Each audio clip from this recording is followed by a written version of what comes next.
Berikutnya pertumbuhan ekonomi tahun ini hingga ke depan diperkirakan akan semakin meningkat seiring semakin pulihnya berbagai sektor ekonomi nasional.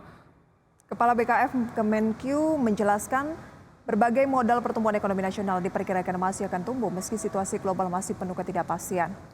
Tahun 2022 diperkirakan masih menyisakan tantangan yang tidak mudah bagi perekonomian, tidak hanya dari sisi angka pertumbuhan domestik, tetapi juga karena kondisi ekonomi global. Pertumbuhan ekonomi pada kuartal keempat tahun 2022 pun diprediksi berada di sekitar 5%. Angka tersebut lebih lambat dari kuartal ketiga yang mencapai 5,72%. Kepala Badan Kebijakan Fiskal Kementerian Keuangan Febrio Nathan Kacaribu memastikan pemerintah terus mendorong upaya menggerakkan pertumbuhan ekonomi di samping tetap waspadai perekonomian global, termasuk akan mengoptimalkan potensi ekonomi nasional yang masih terbuka lebar.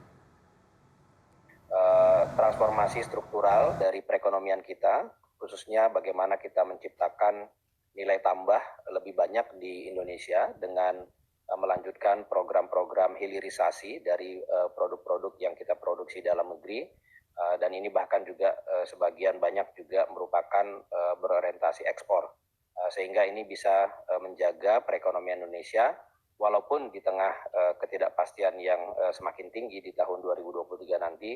Performance dari perekonomian kita. Ya, dari beberapa informasi yang tadi sudah disampaikan, kita kemudian ketahui tidak hanya bertumpu pada kinerja kementerian dan juga lembaga terkait dengan serapan anggaran, tapi juga ada dukungan dari lembaga yang kemudian membantu realisasi penerimaan negara yang lebih dari 7 triliun rupiah. Ini dibantu atau disupport oleh PPATK ya sejak tahun 2020 hingga tahun 2022. Nah, kita masih punya banyak informasi lainnya, Wiki dan juga pemirsa. Kami akan sampaikan usai jeda pariwara berikut, tetaplah di Power Breakfast.